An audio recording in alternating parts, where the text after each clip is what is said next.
네, 경찰관 직무집행법 개정안이 잠시 뒤에 국회 본회의에서 표결에 붙여집니다.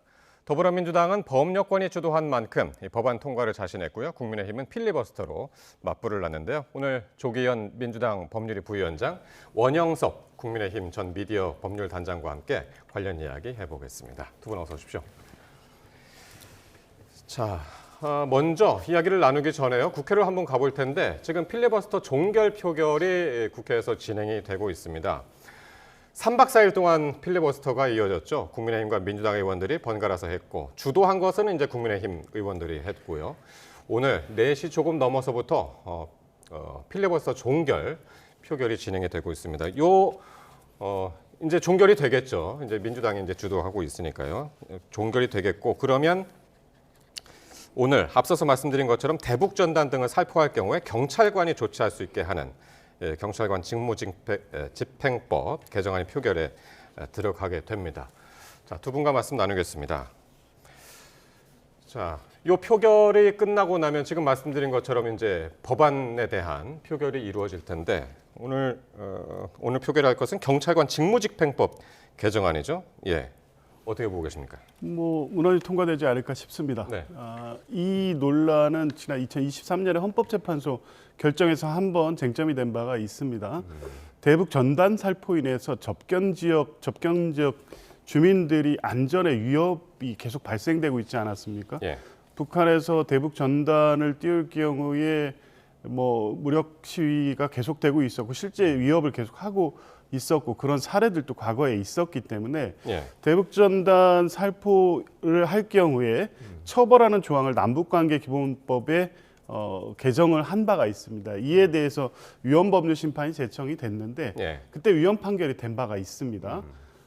그래서 일제 이 대북전단에 대해서 처벌하는 것이 위헌이라는 결정이 있었던 것은 맞지만 그때 위헌의 이유는 표현의 자유가 존중되어야 된다는 예. 대원칙 하에 다른 방법으로도 제어할 수단이 있었다는 것이고 다른 방법의 제어는 경찰관의 직무를 통해서 대북전단이 접경 지역 주민의 안전에 위협이 될 경우에 경찰이 관여해서 제한하면 될 수도 있음에도 불구하고 법으로 직접 처벌하는 조항은 표현의 자유를 과도하게 제한한다 해서 위헌이었던 겁니다. 그렇군요. 그 내용을 이번에 법률 개정안 경찰관 직무집행법으로 개정하는 것이기 때문에 당시 헌법재판소의 결정 취지에 반하지도 않고 접경 지역 주민들의 안전을 보장하기 위한 법의 취지와 목적에 비추어 보더라도 무난하게 민주당 및 다른 야당의 동의를 얻어서 통과될 것으로 봅니다. 네.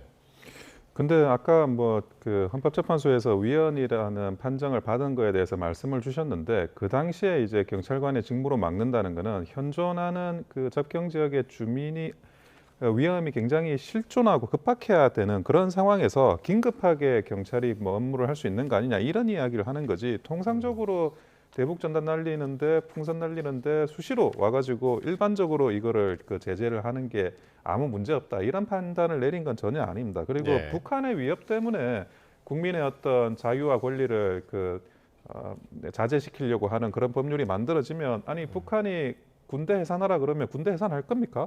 그러니까 북한을 위협하고 지금 그 국민의 자유권하고 오히려 국가라는 게 그런 북한의 위협으로부터 국민의 자유를 지키는데 거기에 목적을 둬야 되는데 이거 완전히 거꾸로 가고 있는 겁니다. 그러니까 주인이 노예한테 어떤 걸 시키고 말을 안 들으면 매질을 하고 그래서 노예가 그 매질을 안 당하기 위해서 말을 잘 듣고 매질을 안 당하는 거 그거는 평화가 아니라 그거는 노예의 평온일 뿐입니다. 지금 이 대북 전단에 대해서 경찰이 직무로 그 전단 발송을 저지하라고 할 수 있게 하는 것도 저는 평화를 위한 법률이 아닌 노예 평화를 위한 법률이라고 생각을 하고 그 전단지의 내용도 보면 전단지와 USB와 간단한 식량입니다. 아니 이것이 북한에 날아간다 그래서 북한이 위협을 느껴서 굉장히 접경 지역을 어떻게 다르게 한다라 그것도 저는 전혀 납득이 되지 않고 그리고 어떤 일각에서는 바람에 날려가지고 그 북한에 제대로 떨어지지 않는다 그러는데 북한에 제대로 떨어지지 않으면 오히려 위협이 안 되니까 더 문제가 안 되는 거 아니냐라고 반문하고 싶습니다. 예. 어쨌든 오늘 통과는 예상을 하시는 거죠. 예, 그 통과가 되면 저는 이 부분 관련해서도 당연히 위헌 법률 심판이나 헌법 소원을 들어가야 될 사안이라고 생각하고 있습니다. 알겠습니다. 필리버스터를 국민의힘이 뭐 하루 동안 했지만은 어쨌든 법안은 통과될 가능성이 크다. 두 분 다 예상을 하셨고요. 자, 국민의힘에서는 지금 이제 민주당의 사법개혁 법안 처리 저지를 위해서 모든 법안에 대해서 지금 한 59개 정도 되는데 민생법안 포함해가지고 다 필리버스터 하겠다. 그런 방침을 세웠는데 이제 3박 4일은 끝났지만은 다음 주 1일부터 다시 시작입니다. 그날부터. 예, 그때는 또 어떻게 예상을 하시나요? 그러니까 민생 법안을 이렇게 필리버스터로 막고 있는 게 맞느냐? 저는 아무런 명분도 없고 국민적 공감이나 동의를 얻을 수 없다고 봅니다. 첫 시작이 가맹사업법이었습니다. 가맹사업법에 대해서는 국민의힘도 동의하는 법안입니다. 동의하는 법안을 필리버스터한다. 이게 말이 됩니까? 그러니까 필리버스터는 본인들 국민의힘의 어떤 정치적 반대 법률안을 막기 위해서 민생 법안 그것도 본인들까지 동의하는 법안을 필리버스터로 막기 있기 때문에 아무런 명분도 없고 당초에 국회법 개정을 통해서 국회 선진화법을 만들어오고 그 제안을 여야 합의로 통과시킨 그 필리버스터 조항의 취지 자체도 완전히 역행하는 겁니다. 말도 안 되는 상황이고요. 이런 식으로 해서 지금 이 쟁점이 없는 민생 법안까지도 다 필리버스터를 하고 있는 상황 아닙니까? 예. 지금 이 급박한 시기에 특히 12.3 비상계엄 내란 1년이 넘어가면서 겨우겨우 회복과 안정을 해가고 있고 지금 이 실제 민생과 경제에는 상당히 어려운 국면에서 굉장히 어려운 상황에서 네. 그나마 위기를 극복해 가고 있습니다. 그 첫 단추를 껴야 될 국회에서 본인들과 관련된 정치적 법안 때문에 민생 법안을 필리버스터로 막고 있다는 것은 이것은 아무런 동의를 얻을 수 없고 이런 식으로 국회를 운영해 갈 경우에 과연 국회가 필요한 것이냐의 근본적 문제가 제기될 만큼 무의미한 정치 행위를 계속하고 있다. 예. 비판받아 마땅하고 당장 중단돼야 됩니다. 그래서 이제 민주당이 이야기하는 게 이제 민생 인질극이다. 이제 그런 용어까지 쓰고 있던데 어떻게 보십니까? 과거에 이제 모든 법률안에 대해서 필리버스터를 하겠다라는 그런 아이디어가 국민의힘에서 한번 발생한 적이 있습니다. 그런데 그때도 사실 뭐 좋은 게 좋은 거지 하면서 네. 어떤 법률에 대해서는 통과시켜주고 어떤 법률에 대해서는 필리버스터하고 그랬는데 한번 그렇게 하니까 지금 보세요. 이게 민주당의 거대 야당이 계속 이런 식으로 반복하고 있지 않습니까? 그런데 동의했던 민생 법안에 대해서 뭐 필리버스터를 하고 막으라는 게 아닙니다. 그게 아니라 아무리 그런 많은 법률도 사소한 이견들이나 큰 이견들이나 정도의 차이에 있지만 이견이 있을 수 있어요. 그러니까 동의하고 다 민생 법안이고 그런 거에 대해서 필리버스터 한다라는 그런 어떤 프레임의 올가미에 씌워지지 않도록 하나하나 개별적으로 그런 크고 작은 상이점 그것이 뭐였는지를 일단은 명분을 확보하기 위해서 사전 작업을 먼저 하고 그리고 이제 필요할 경우에는 필리버스터로 그런 어떤 민주당이 협치를 요구하는 그런 좀 정교한 작전이나 기획이 필요하지 않았나라는 생각이 듭니다. 그래서 네. 지금 현재 마지막에 지금 연말 와가지고 이런 필리버스터 전국이 이루어지고 있는데 그런데 뭐 지금 현재는 국민의힘이 할 수 있는 건 필리버스터밖에 없습니다. 그리고 앞으로도 지금 다음 총선까지는 필리버스터 말고는 현실적인 대안이 없는 상태에서 네. 필리버스터를 활용하는 그 전략에 있어서도 굉장히 좀 시간을 둔 고도의 어떤 기획과 그런 세밀한 그런 작전이 필요하리라고 예. 보여집니다. 알겠습니다. 그러니까 필리버스터 말고는 지금 할 게 없다. 국민의힘에서는 이제 그러고 있는데 민주당 입장에서는 지금 국민의힘뿐만이 아니라 난관이 또 하나가 있죠. 조국혁신당인데 이제 12석의 조국혁신당이 지금 존재감을 드러내고 있는데 민주당 의석수가 166석이잖아요. 예. 근데 사실 민주당이 이 거대 여당이긴 하지만은 이 의석만 가지고는 필리버스터도 이제 종료할 수 없는 의석인데, 그러니까 180석이 필요하니까 원래. 그렇습니다. 예. 조국혁신당이 지금 내란 전담 재판부 설치법도 지금 반대하고 있고요. 필리버스터 제한법도 반대하고 있고. 이 상황은 어떻게 보시나요? 일단 문제 제기를 하고 있습니다. 네. 내란 전담 재판부에 대한 위헌 시비가 일고 있기 때문에 뭐 그 자체에 반대하는 것은 아니지만 그걸 차단할 수 있을 만큼 좀 수기가 더 필요한 게 아니냐 문제 제기하고 있는 거고요. 필리버스터 제한법 역시 당초 법 개정의 취지와 맞지 않으니 문제 제기하고 있는 건 충분히 뭐 그럴 수 있다고는 보는데요. 저는 이게 지방선거를 앞두고 존재감을 만들기 위한 차별화 전략 차원이 하나 있고 그 내용 여하에 관련 없이 예. 두 번째는 지금 교섭단체 요건 완화 그러니까 조국혁신당이 계속 요구해 왔던 15석으로 교섭단체 요건을 완화해달라는 요구를 계속 하고 있지 않습니까? 이번에 야사당 정치개혁 특위 논의 테이블에도 올라와 있는데요.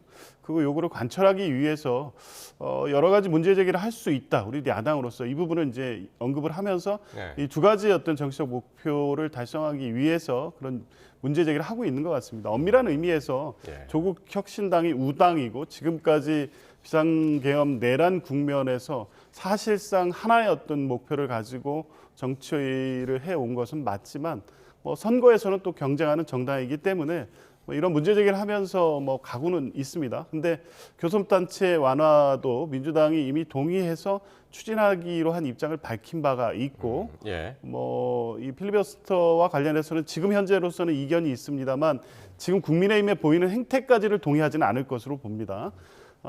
이 요건 완화법의 어떤 처리 과정에서도 이제 별도의 논의 테이블을 통해서 충분히 조정 가능하기 때문에 예. 지금 당장은 이견이 있고 계속 이렇게 문제 제기를 하면서 뭔가 그 민주당 단독으로 할 수 없는 상황을 만들 것처럼 분위기가 형성되고 있지만 실제 그런 우려가 현실화되지는 않을 것으로 보고 그 전제로서 교섭단체 요건 완화라든가 예. 법안 관련해서 조국 혁신당이 제기하고 있는 문제 제기에 대해서 충분히 양당 간 협의를 통해서 합의된 어떤 방향과 원칙을 만들어낼 수 있을 것으로 봅니다. 예. 그러니까 조국 혁신당이 지금 이렇게 자꾸 그러니까 존재감을 드러내고 있다 이제 그런 표현을 쓰셨습니다만은 지방선거를 앞두고 있고 또 하나는 지금 이제 말씀하신 것이 이제 원내 교섭단체 요건 완화 요걸 위해서다라고 말씀하셨는데 각각 어떻게 들으셨나요? 그런데 조국 혁신당 같은 경우에는 뭐 정말 존재감을 드러내려면 비토권 그러니까 거부권을 행사해야 됩니다. 행사할 때처럼 하다가 행사하지 않으면 결국 이제 그 존재감이라는 게 조금 생기는 듯 하다가 더 큰 비중으로 또 사라져 버릴 수가 있기 때문에 과연 그런데 그 조국 혁신당이 비토권을 행사할 수 있느냐 지금 몇 가지 법률에 대해서 이제 뭐 반대를 하거나 좀 고민할 필요가 있다라고 이야기를 하지만 저는 이게 그냥 견제구 차원이라고 보고 있어요. 무슨 말이냐면 협상을 위한 견제구다. 아까 민주당의 딜레마가 있다 그러지만 조국 혁신당도 딜레마가 있는 게 민주당의 왼쪽으로 들어갈 거냐, 민주당의 오른쪽으로 들어갈 거냐. 거기에 대해서 조국 혁신당도 근본적인 딜레마가 있습니다. 무슨 말씀이시죠?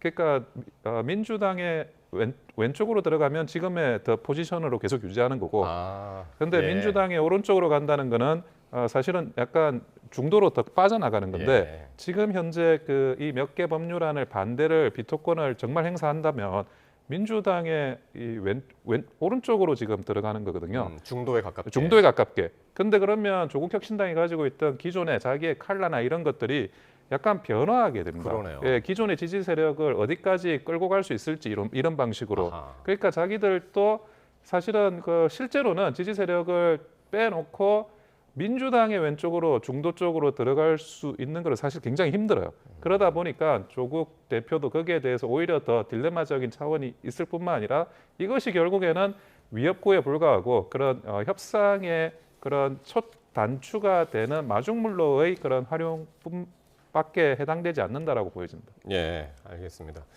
잠깐 지금 화면으로 보이는 국회로 다시 한번 가보죠. 예. 앞서서 전해드린 것처럼 지금 필리버스터 종결을 위한 표결을 마친 상태입니다. 여야 의원들이 표결을 했고 표결을 마치고 지금 이제 검표 작업을 이제 하고 있는 것 같은데요. 오늘 이제 필리버스터가 3박 4일 동안 이어졌죠. 지난주 목요일부터 목, 금, 토, 일 이렇게 해서 3박 4일 동안 이어졌고 오늘 필리버스터를 종결하는 표결이 이루어지면 이 이후에는 대북전단 등을 살포할 경우에 경찰관이 직접 제지하거나 해산할 수 있는 그런 내용의 경찰관 직무집행법 개정안 표결이 이어집니다. 3박 4일 동안 세 가지의 안건이 이렇게 해서 이제 필리버스터를 통해서 통과가 됐죠. 여러분들 잘 아시는 것처럼 형사사건 하급심 판결문을 공개하도록 하는 형사소송법 개정안이 하나가 있었고 두 번째로는 이제 은행법 개정안, 세 번째로 오늘 지금 말씀드린 경찰관 직무집행법 개정안 이렇게 세 가지가 통과가 되는 거고요. 지금 출연자들과 같이 말씀드렸습니다만 오늘 3박 4일 필리버스터가 종결되지만 다음 주 일요일부터 다시 시작입니다. 그때는 이제 필리버스터 자체 요건을 완화하는 안건이기 때문에 지금 야당에서 지금 완강하게 지금 거부하는 안건이기 때문에 그때는 또 다른 충돌이 있을 것 같습니다.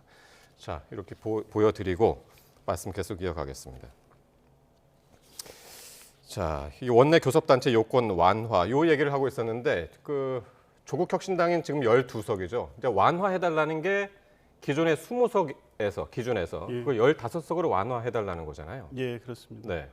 뭐 이미 지난 대선 때부터 예. 뭐 공약했고 민주당에서도 사실상 공약으로 발표한 바가 있습니다. 완화의 필요성이 있고 소수 정당의 원내 영향력을 행사할 또 다양한 어떤 이해를 반영하는 국회를 만든다는 취지에서 당연히 원칙적 공감을 하고 있고요. 네. 다만 이제 시기적인 어떤 고려를 안 할 수가 없는 상황입니다. 왜냐하면 지금 시점 기준으로 해서 1년 동안은 사실 내란 청산에 매진을 하면서 일사불란한 어떤 이 대응 기조를 네. 가장 중요하게 보아왔고 다행히도 조국 혁신당이 그 부분에서 특별한 이견 없이 같이 이제 해 왔습니다. 근데 이제 향후 국회에서는 선거라는 이제 특별한 상황이 있기 때문에 각 당이 선거 전략 차원에서 원내 전략을 또 짜게 되는 이런 상황이 초래가 될 경우에 원내 운영에 여러 가지 어떤 다른 문제가 발생시킬 소지도 분명히 있습니다. 저는 뭐 그에 앞서서 조국 혁신당과 민주당이 약속했던 부분, 교섭단체 요건을 완화한다는 부분에 대해서는 네. 지켜야 된다는 부분에 대해서는 당연히 공감을 합니다만 예. 아마 정청래 대표도 이제 언급해서 약속의 무게를 잘 알고 있다 이렇게 말한 바 있습니다. 하겠다는 거죠. 다만 시점과 방식 이런 부분에 대한 숙고 또 조국 혁신당을 포함한 다른 야당과의 협의의 시간이 좀 필요하다 이런 정도의 입장인 것 같습니다. 알겠습니다. 그러니까 12석 가지고도 안 되죠, 사실은 그 기준에 15석이라고 하면. 그래서 지금 조국 혁신당과 그 밖에 이제 군소 정당들이 같이 연합해서 하는 이제 그런 방안을 지금 검토를 하고 있는 것 같은데요. 지금 시기적으로 안 맞다 그 말씀 해주셨습니다. 자, 지난주부터 이재명 대통령이 이 정부 부처의 업무 보고를 받고 있습니다. 228개 공공기관을 대상으로 사상 처음으로 생중계로 진행됐는데, 녹취까지 한번 듣고 올까요? 이 과정에서 이제 이 대통령이 질책하는 모습도 공개가 됐는데 거기까지 한번 보겠습니다. 이번에 무슨 팡인가 거기 그런데도 막 어기잖아요. 그 사람도 처벌 전혀 두렵지 않을 겁니다. 인력이 없어서 필요한 일을 못 한다는 건 말이 안 됩니다. 우리가 뭐 돈이 부족한 것도 아니고 자꾸 자꾸 옆으로 세지 말고 제가 물어본 거 얘기해 보세요. 그게 그 외환 불법 반출을 제대로 검색하느냐 그 말이에요. 그 참 말이 기십니다. 가능하냐 안 하냐 묻는데. 예, 지난주에 굉장히 이제 화제가 됐던 그 장면들 보셨습니다만 이게 이제 처음으로 생중계가 되는 겁니다. 정부 부처의 공공기관들 대상으로 해서 업무 보고 받는 장면들이 생중계되는 건 말이죠. 이 장면들 어떻게 보셨는지요? 예, 먼저 말씀해 주시죠. 과거에 윤석열 정부에서 그 대통령 경로라는 프레임이 굉장히 많이 사용됐는데요. 대통령의 질타라는 프레임은 별 문제가 없는 건지 제가 잘 모르겠어요. 대통령이라는 존재는 대한민국의 가장 큰 스피커입니다. 그래서 아무리 그 조심하게 작게 이야기하더라도 그게 받아들여지는 사람 입장에서는 굉장히 확대돼 가지고 엄청나게 큰 목소리로 들릴 수밖에 없습니다. 그래서 대통령이 경로하지도 말고 대통령이 그렇게 가볍게 질타하지도 말아라는 그런 대전제는 저희는 동의를 해요. 근데 이번 같은 경우에도 사실은 이것이 일을 잘하라고 이야기를 하는 건지 네. 아니면 일을 그만하라고 이야기하는 건지 헷갈릴 정도로 좀 그 상황이 안 맞는 그런 질타를 했다는 겁니다. 그만하라는 건 어떤 의미이신가요? 예를 들어 그런 외화 반출이나 이런 걸 지적을 했는데 네. 외화 반출을 관리하는 데는 인천공항공사가 아니라 관세청입니다. 그 인천공항공사에서는 그 출국할 때 치약이라든지 물병이라든지 아니면 라이터라든지 그 정도를 그 체킹을 하는 거고 핵심적으로 그런 문제가 있다 그러면 그거를 관세청으로 이관시켜 가지고 관세청에서 하는 겁니다. 근데 그런 부분을 가지고 인천공항공사 사장을 이걸 제대로 하냐 안 하냐 그렇게 네. 따진다는 것 자체가 사실 업무의 핵심 영역이 아닌 걸 가지고 질책을 하는 건데 그러면 누가 보더라도 이게 그 정당한 질타라기보다는 아니 일 그만하고 나가라 전 정부에서 임명했으니까 그런 문제 아니냐라고 네. 오해할 수 있는 충분한 상황입니다. 네. 그래서 그런 부분에 대해서는 각별히 예. 그런 대통령으로서 무게감을 느끼길 바랍니다. 알겠습니다. 다시 한번 저희가 국회로 한번 가볼 텐데요. 지금 표결이 끝나고 장면 한번 보면서 말씀드리겠습니다. 투표 결과를 말씀드리겠습니다. 무제한 토론 종결 동의의 건은 총 투표수 183표 중 가 183표로서 가결되었음을 선포합니다. 무제한 토론 종결 동의가 가결되었으므로 무제한 토론이 종결되었음을 선포합니다. 그러면 경찰관 직무집행법 일부 개정 법률안 대안을 의결하도록 하겠습니다. 투표해 주시기 바랍니다.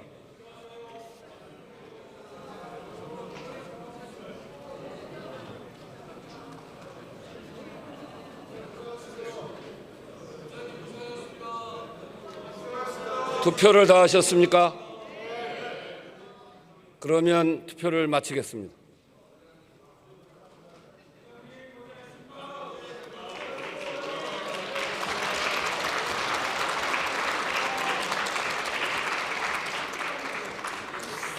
투표 결과를 말씀드리겠습니다. 재석 174인 중 찬성 174인으로서 경찰관 직무집행법 일부 개정 법률안 대안은 가결되었음을 선포합니다. 산회를 선포하기 전에 잠시 한 말씀 드리겠습니다. 일단 필리버스터 여야가 종결 합의하고 법사위를 통과한 표결이 이제 종결이 돼서 많은 법안들이 지금 아직 국민의힘은 참여를 하지 않았습니다. 종결이 됐고 바로 이어서 경찰관이 직접 대북 전단 살포할 경우 이제 제재하거나 해산할 수 있는 그 법안이 통과가 지금 막 되는 모습 보셨습니다. 골모같이 묶여져 있는 네, 자 정부 부처 업무 보고 이야기를 하다가 또 국회로 갔었는데요. 그러니까 이학재 인천공항공사 사장이 지금 말씀하신 것처럼 전 정부, 그러니까 윤석열 정부에서 임명한 사장이죠. 그래서 지금 그렇게 다그치는 것이 그런 다그치는 모습이 이게 사장 그만두라는 거지 업무와 관련된 것이 아니다. 지금 그 말씀이셨습니다. 네. 이전에 국무회의도 지금 생중계 공개되고 있습니다. 만약 그런 게 없었다면 저 비판이 정말 사실로 받아들일 뻔했습니다. 똑같은 일이 벌어지고 있습니다. 국무회의와 관련해서 대통령은 전 정부, 현 정부 관련 없습니다. 그 가장 중요하게 하는 것이 정부 부처 이 담당자들이 모호한 답변을 하거나 불확실한 정보를 마치 그 자리에서 이 대충 답변하고 넘어가는 이 관행은 절대 있어서는 안 된다는 걸 수차 강조해 왔습니다. 그리고 실제 공개된 국무회의라든가 최근에 계속되고 있는 이 타운홀 미팅 과정에서도 답변하는 이 관계자에 대해서 똑같은 입장을 계속 얘기하고 있고요. 며칠 전에 또 업무 보고 있었던 새만금 개발청 김우겸 뭐 이 현 정부에서 임명한 인사입니다. 호되게 다그쳤습니다. 왜냐하면 새만금 개발 사업이 장기가 이렇게 사실상 방치되고 있는데 계획이 있느냐, 목표가 있느냐, 어떤 방식으로 할 것이냐에 대해서 왜 아무런 대책이 없느냐 묻고 대책이 따지지 않습니까? 그 과정에서 그 대통령의 판단을 위해서 기본적 사실관계를 확인한 거였습니다. 인천공항공사 관련해서 그게 세관 업무의 주 업무인 거 알고 있을 겁니다. 대통령도. 그런데 검색대 업무는 공항공사가 하고 있으니 검색대 통관 과정에서 이 외화를 책에 끼어가는 거 이게 검색이 안 되냐? 이거 확인한 거 아닙니까? 그게 실제 가능한 거냐? 그러면 뭐 그게 가능한 건지 아닌 건지 세관과 어떤 협조를 통해서 이거를 확인할 수 있는 건지 세관이 그걸 나중에 어떻게 할지 이걸 대답하라는 거였는데 못하지 않습니까? 그러니까요. 그래서 이제 그날 진짜 그 영상을 보신 분들은 와 정말 사장 정말 혼났다. 그러니까 말 그대로 진짜 혼이 나간 것처럼 이제 혼났었잖아요. 그래서 오늘에서야 이학재 사장이 글을 올렸습니다. 그때는 이제 정말 정신이 없어서 얘기를 못했는데 이거는 아까 말씀하셨습니다만 세관이 하는 일이고 근데 오히려 대통령이 그렇게 이야기함으로써 그러니까 그 돈을 책 속에 껴넣고 가면은 나가는 방법을 알려준 거다. 이렇게 이야기를 했거든요. 그렇지 않죠. 이미 그건 뭐 여러 보도를 통해서 그런 방식으로 외화 밀반출이 있다는 건 알려져 있기 때문에 어떻게 막을 것이냐를 대통령이 담당 공관장에게 묻는 겁니다. 그 대책을 마련하기 위해서 어떻게 접근하고 어떤 문제가 있는지를 정확하게 공항공사나 관세청이 확인하고 있고 방지 대책이 마련 가능한지를 확인해 가는 과정이 업무 보고에서 있는 거 아닙니까? 이제 또 하나 언급된 게 이 이집트 공항 관련 수주 문제였습니다. 네. 이 부분 역시 마찬가지입니다. 업무 보고 자료에 공항공사에서 그 내용을 올린 겁니다. 이집트 공항과 관련해서 이렇게 몇 개 계약에 접근 중이고 뭐 추진 중에 있습니다. 그 내용 물어볼 수 있는 거 아닙니까? 왜 그러냐? 예. 얼마 전에 이집트 방문했습니다. 이집트 대통령과의 정상회담에서 이집트 대통령이 3, 4조 대의 공항 개발 사업에 참여해달라는 요청을 대통령한테 직접 했습니다.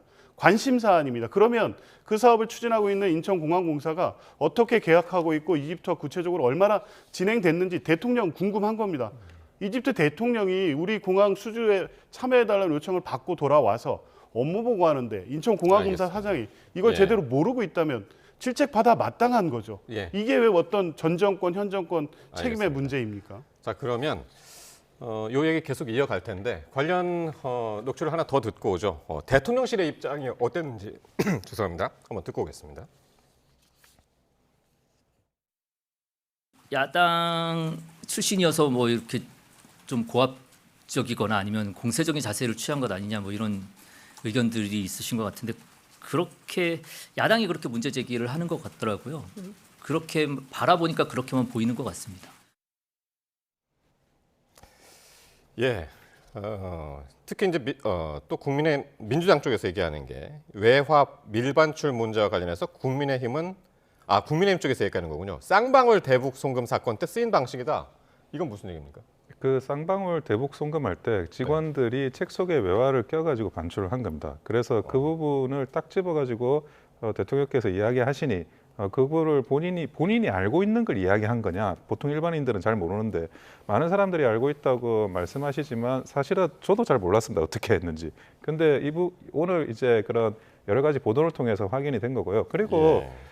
불법 외화를 지폐를 껴가지고 책에 껴서 반출하는 문제는 검색대에서 걸리냐 안 걸리냐 이 문제는 과학 기술의 문제입니다. 이거는 인천공항공사 사장이 본인이 뭐 그 검색대를 개발하지 않는 이상 아무리 뭐 경영을 잘하고 정책을 잘한다 그래서 네. 그거를 잡아낼 수가 없어요. 과학 기술의 문제를 그냥 그 공기업 사장한테 따지면 당연히 공기업 사장은 어버버하고 말을 할 수 없는 상황이 될 수밖에 없는데 그런 부분을 임기가 언제까지냐까지 물어보면서 질타하는 거는 저는 부적절했다고 봅니다. 알겠습니다. 자, 그리고 지난주에 동북아 역사재단 이사장에게도 업무 보고를 받았는데 그때는 환단고기 논란이 불거졌습니다. 한번 보고 오시겠습니다. 한단국이 예. 그 주장하고 연구하는 사람들을 보고 비하해서 환빠라고 부르잖아요. 그러면 여기 동북아역사재단은 고대 역사 연구를 안 합니까? 그분들보다는 이제 전문 연구자들의 이론이 주장이 훨씬 더 그 설득력이 있기 때문에 저희로서는 아마 이제 전문 연구자들의 의견을 받아들일 수밖에 없습니다. 증거가 없는 건 역사가 아니다. 일단은 역사는 사료를 중심으로 하고 있죠. 환단고기는 문헌이 아니에요. 모든 역사가 다 사실을 기록하고 있지는 않습니다. 네. 환단고기. 처음 들어보시는 분들도 분명히 있을 겁니다. 환단고기가 지금 책으로 있긴 합니다. 책으로 있는데 이게 우리나라의 상고사, 옛날, 단군, 뭐 이때를 기록한 거죠, 주로. 그렇습니다. 근데 이거를 주류 역사학자들은 이걸 인정하지 않는데 그 환단고기에 대해서 지금 물어봤어요. 네. 예. 어떻게 이건 해석을 해야 되는 건가요? 뭐 이 어떤 특정한 어떤 성향이라든가 네. 이걸 뭐 문제 삼기 위한 것이 아니라 동북아 역사재단이 추구하고 있는 기관의 어떤 성격과 뭐 연구 목표 방향이 있는데 이 부분에 이제 경도된 입장이 계속 있는 게 아니냐는 문제 제기가 계속 돼 오고 있었던 겁니다. 그래서 한단 고기에 대해서 어떻게 접근하는지에 대해서 대통령이 궁금증을 확인하고 묻고 있는 것이죠. 여러 가지 가능성을 열어놓고 특히 역사 주체성 문제에 있어서는 뭐 여러 가지 학계의 이론이 있을 수 있고 또 기존 연구에 있어서 우리나라는 친일사관의 문제가 여러 근대사, 현대사에서 계속 문제가 되고 있었기 때문에 예. 혹시 그런 편향이 이번 그 동북아역사재단의 그 연구위원들의 반영이 돼 있는 게 아니냐 우려의 목소리가 있었죠. 이제 그런 부분에 대한 확인 차원이었던 것이고요. 특히 윤석열 정부 때의 주요 학술재단이라든가 이런 곳에 뉴라이트 인사들이 과도하게 가고 있는 게 아니냐는 문제 제기까지 있었기 때문에 적어도 우리 역사를 연구하거나 예. 뭐 이런 국가기관 연구재단에서 그런 편향이나 이런 거 없이 해야 된다는 기본 인식 이런 부분을 역시 확인해 가는 과정이라고 네. 봅니다. 어쨌든 이게 위서, 정식 역사서가 아닌 것으로 지금 주류 역사계에서는 그렇게 이야기를 하고 있기 때문에 이준석 대표도 이게 만약에 환단고기가 역사라면은 반지의 제왕도 역사 아니냐, 뭐 그런 식으로 이제 반응을 했더군요. 환단고기는 그러니까 1910년 이전에는 등장한 적도 없습니다. 그리고 언어학자들, 문헌학자들, 고고학자들 거의 모든 사람이 위서라고 판명을 하고 있습니다. 네. 그리고 그 부분과 관련해 가지고 역사재단에 물어본다는 게 좀 당황스러운데 만약에 그 환단고기가 역사서라면 홍길동전도 역사서가 되는 겁니다. 홍길동전이 훨씬 더 오래전에 만들어진 책이고 우리가 홍길동전 보고 그게 역사서라고 아무도 평가 안 하고 있지 않습니까? 예. 그런 도술이나 이런 것들에 대해서 재밌는 이야기구나 정도 하는 거고 환단고기가 또 역사서라 그러면 오늘 당장 이 시점에 누군가가 뭐 글을 써가지고 책을 쓰면 그것이 100년 뒤에 역사서가 되는 겁니까? 그게 아니고 많은 사람들이 이미 충분히 그 논쟁을 할 만큼 한 사안입니다. 그런 부분에 대해서 그 왜 역사재단이 제대로 연구를 안 하냐고 질타하는 것도 아까 그 인천공항공사 사장한테 왜 세관이 할 업무를 또 네. 제대로 안 하냐고 질타하는 거가 이게 마찬가지거든요. 그러니까 질타를 할 수는 있어요. 근데 문제는 이 질타의 포인트입니다. 그리고 단순히 이렇게 뭐 질타 수준이 아닌 좀 낮은 레벨에서 물어보는 수준으로도 얼마든지 그 충분히 업무를 수행할 수 있는 사안인데 그거와 관련해서 질타를 한다는 것 자체가 좀 알겠습니다. 상황에 맞지 않는 말씀을 하는 겁니다.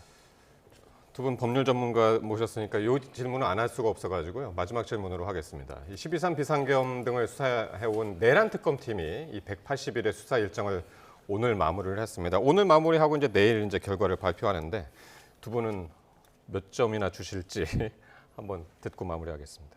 뭐 저는 뭐 인색하게 줄 필요 없다고 봅니다. 네. 80점 정도 줄 수 있다고 80점. 봅니다. 예. 특검이 사건을 인계받아 하는 시점이 사실 굉장히 여러 가지로 법률적 어려운 시점이었습니다. 네. 수사하고 있던 뭐 특수본, 검찰 특수본이 있었고 공수처가 있었고, 근데 수사 관할 문제로 여러 가지 혼란이 있는 가운데 조희대 사법부가 이 사건을 에 대해서 제대로 하고 있느냐의 문제가 계속 나오고 있었습니다. 그리고 3월에 전례 없는 뭐 대통령의 구속 취소 결정도 있었고요. 그 이후에 이제 특검이 사건을 인계받으면서 윤석열 전 대통령에 대해서 특수 공무집행 방해 등을 이유로 추가 기소하면서 예. 구속을 했고요. 이상민 전 장관 등 주요 핵심 피고인들에 대해서 수사를 통해서 구속 기소가 이루어졌습니다. 네. 물론 그 이후에 박성재, 한덕수, 추경호 총리 등 예. 일부의 영장이 다 기각이 기각되는 상황은 있었습니다. 이 부분은 사실은 뭐 특검도 마찬가지지만 민주당 입장에서도 기각 자체가 납득할 수 없고 과연 그러한 사법부에 대한 불신의 연장선상에서 이 구속 영장이 기각된 게 아니냐 문제 제기는 있지만 전반적으로 특검은 내란 사건부터 일반 이적 그러니까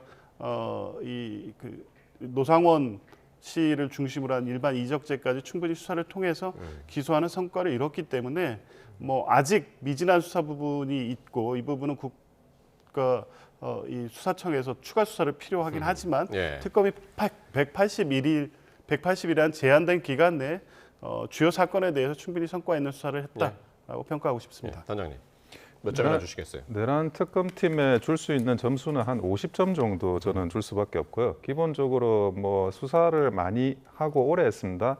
최대 규모 매머드 그 검사진을 또 꾸렸습니다. 그럼에도 불구하고 구속영장 인용률이 30%대밖에 되지 않았고 추경호 원내대표에도 아주 무고한 그런 구속영장 신청과 불구속 기소를 했습니다. 게다가 무인기 외역과 관련해서는 아무도 구속을 제대로 시키지 못했고 그래서 오히려 지금 제가 50점이나 주는 거는 이 내란 특검팀이 얼마나 지금 이게 12.3 비상계엄이 뭐 중대한 그런 범죄 행위라는 거를 오히려 그거를 변호해주는 변호사로서의 역할을 충실히 하지 않았나 싶어요. 그래서 하나하나 뭐 범죄 소명이 안 돼가지고 전부 그 구속영장이 기각되고 있는 이런 사안에서 국민들께서 그것에 대한 법률적인 판단을 새로 하게 할 수 있는 좋은 기회를 줬다. 그런 점에서 50점을 드리고 싶습니다. 예, 알겠습니다. 여기까지 듣겠습니다. 지금까지 조기현 민주당 법률위 부위원장, 원영섭 국민의힘 전 미디어 법률단장과 함께했습니다. 두 분 고맙습니다.